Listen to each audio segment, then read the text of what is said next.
My beloved brothers and sisters, life is not always going to make sense. There will be moments where you feel lost. There will be days when the burden on your shoulders feels far too heavy to carry. There will be times when nothing goes according to your plan. And in those moments, you must remember one thing. Trust Allah with what you cannot control. Sometimes we think we are in charge. We try to control every outcome, every relationship, every situation. But what happens when it doesn't work out? When the things we tried so hard to fix only get worse? That's when we start to panic. We become anxious. We ask, why me? What did I do wrong? My brothers and sisters, we forget that we are not the planners of our own fate. The one who created you, who fashioned your soul, who wrote your story before you were even born, He is the one in control, and His plan is always better than ours, even when it doesn't make sense to us right now. There will be moments of difficulty, moments of pain. Perhaps your heart has been shattered. Perhaps you've lost someone you love dearly. Perhaps you've made dua again and again and you see no answer. You cry at night, you feel alone in a room full of people.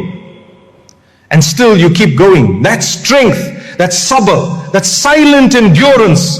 It's not unnoticed. Allah sees every tear, hears every dua, and knows every beat of your aching heart. My beloved brothers and sisters, when a person falls ill, what's the first thing they usually do? Many people immediately think, let me take some medicine, maybe something I already have at home, I'll feel better soon. And yes, we are taught to use what is within our means. But here's the catch. When that doesn't work, panic slowly sets in. So they go to the doctor or they consult someone they trust. The doctor gives a diagnosis, prescribes medication, and they start the course. Psychologically, they feel relieved. Finally, I'm doing something about it. But what if even that doesn't help? What if the treatment doesn't seem to be working? At this point, my brothers and sisters, we need to take a step back and reflect. The reason why Allah allows a believer to go through these stages where nothing seems to work is not because He doesn't care. No, it's because He does care. He's drawing us back to the very first step we often forget, turning to Him. So many times a day we recite Iyyaka na'budu wa Iyyaka nasta'in. You alone we worship, you alone we ask for help. But when calamity strikes, where is that declaration? Where is our trust in Allah? The truth is, if we start off by depending solely on doctors or medication or our own intelligence or even what we read on Google, we're already missing the mark.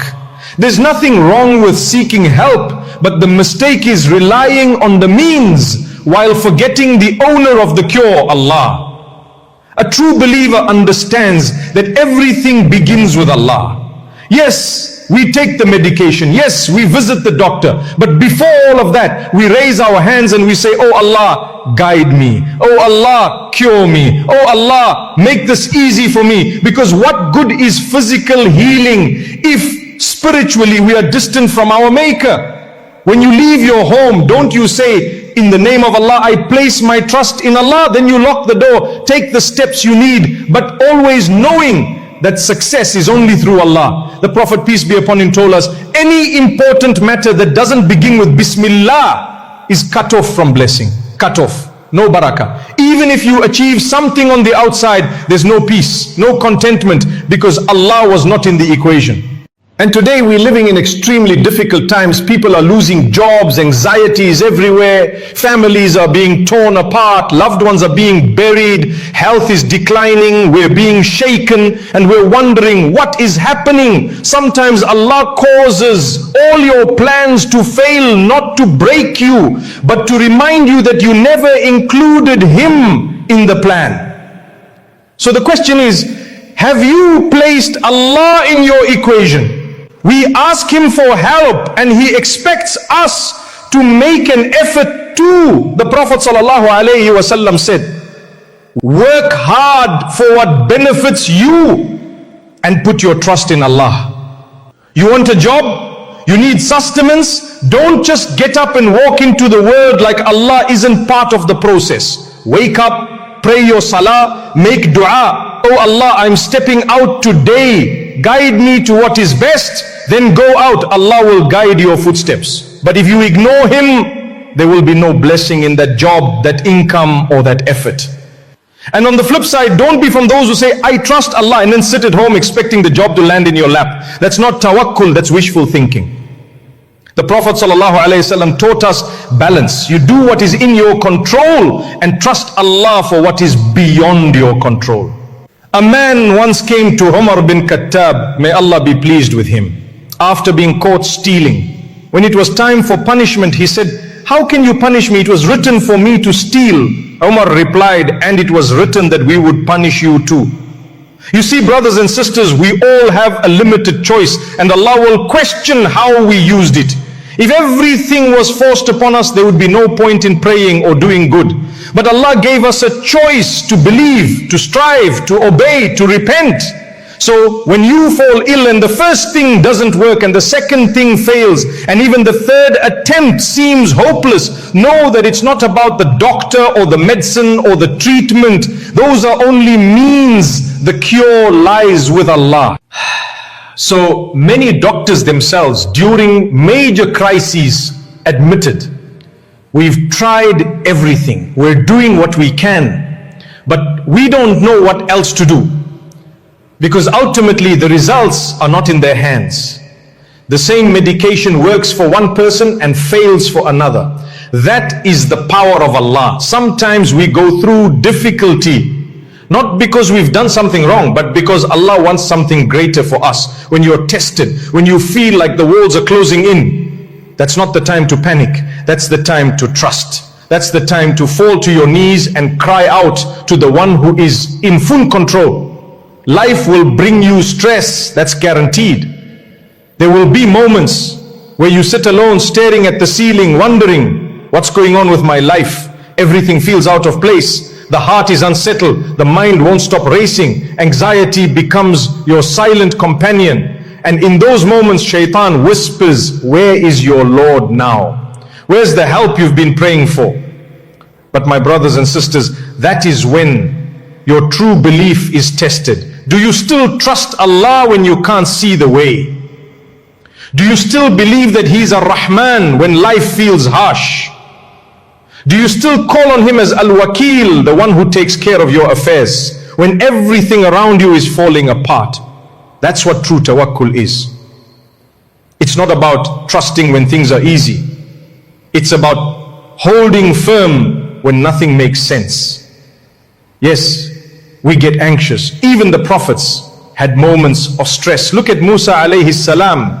When he stood at the sea with Pharaoh behind him, his people cried, we're doomed, we're going to be caught. But what did Musa say? No, indeed my Lord is with me and He will guide me. That is the trust we need. Sometimes you're doing everything right. You're praying, making dua, avoiding sin, giving charity, and yet things are still hard.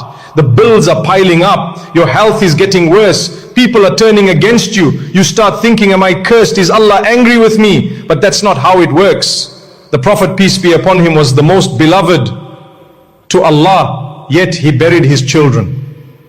He was driven out of his home. He was called names. He faced hunger. He was injured, and yet he was the most blessed of all mankind. So difficulty is not a sign of Allah's anger. Sometimes it's a sign of His closeness to you. He wants you to turn to Him, not just with your tongue, but with your heart. You may not be able to control your situation, but you can control your reaction. You can choose to either drown in worry or swim in trust. And wallahi, when you truly trust Allah, you sleep better. You stop overthinking. You stop trying to control what is not in your hands. Sometimes the thing that's stressing you most, the money, the future, the illness, is already written.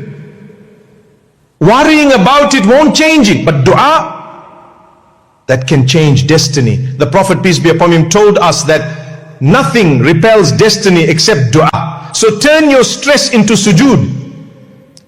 Take that anxiety and use it to call on your Rabb. Say, oh Allah, I don't understand this test, but I trust that you are preparing me for something better.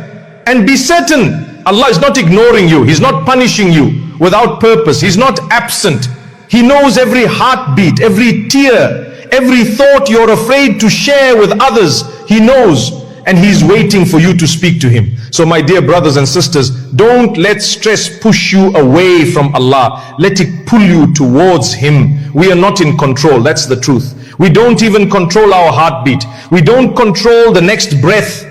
How can we possibly control what happens tomorrow or next week? But Allah, He is in control of everything. And if He is with you, what have you lost? And if He's not with you, even if the world is at your feet, you've lost everything. So tonight, just pause, breathe, and say, oh Allah, I leave what I cannot handle in your hands. I leave what I cannot fix in your power. I trust you. I know you are enough for me, because He is enough. He always was, and He always will be. When I was much younger, I remember visiting one of my scholars who had just lost his leg in an accident. It was amputated. We went to the hospital to see him, and I'll never forget, he said, Alhamdulillah, I lost my leg. I remember standing there thinking, did he say the right thing?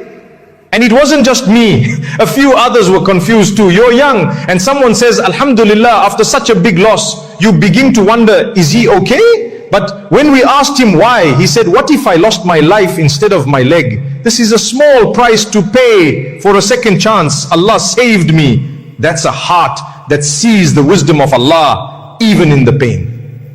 That's the kind of heart we're supposed to have when calamity strikes. Not a heart that panics, but a heart that surrenders, a heart that trusts. How many of us can look at our biggest difficulty and say, Alhamdulillah, not out of habit, but from the core of our soul? But this is what trusting Allah truly means. It's not about understanding every trial. It's about knowing that even when you don't understand, Allah does, and He is never unjust. The Prophet, peace be upon him, told us something amazing. When Allah tests a believer, even a prick of a thorn wipes away their sins. So imagine what happens when you face real pain, loss, trauma, illness, betrayal, confusion. That stress and anxiety you carry, Allah sees it. And every tear you shed for His sake, He records it. Every time you say, Ya Allah, help me, He responds, even if you don't hear it yet. There are times when Allah holds back the solution, not because He doesn't care, but because He's perfecting the outcome. You see, Allah doesn't just want to fix your situation, He wants to fix your heart too. He wants you to taste reliance, to experience humility, to discover that when everyone else lets go of your hand, He holds it tighter. We live in a world that says, you're in control. You've got this. Manifest your reality. But we are not in control. We are weak. We break. And that's okay. Because we were not created to be in control. We were created to surrender to the one who is. Maybe your difficulty isn't going away quickly. Maybe the healing is taking time. Maybe your du'as haven't been answered yet. But don't ever think your Lord is ignoring you.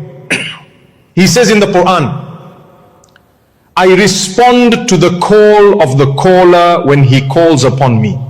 He didn't say only the pious. He didn't say only the perfect. He said, when He calls upon me, that's it. That means you, in your brokenness, in your confusion, in your anxiety, even when you feel distant, if you just raise your hands and say, Ya Allah, you've already been heard. So don't carry this burden alone. When you're stressed, give it to Allah. When you're anxious, give it to Allah. When you don't know what to do next, give it to Allah. Because He is the one who knows the unseen, the one who understands what you're going through even when you can't explain it, the one who can turn your darkest night into the brightest dawn. And remember, Allah will never waste your tears, never waste your pain, never waste your sabr. There is a purpose behind every hardship, and one day you look back and say, now I understand why that had to happen. But until that day comes, trust, surrender, believe, and keep going, because your Rabb is closer than you think, and He's already preparing your relief. There was a sister who lost her husband in a car crash. And subhanallah, she told us something so powerful. She said, the pain was unbearable. I cried night after night. I couldn't eat. I couldn't sleep. I couldn't even breathe properly.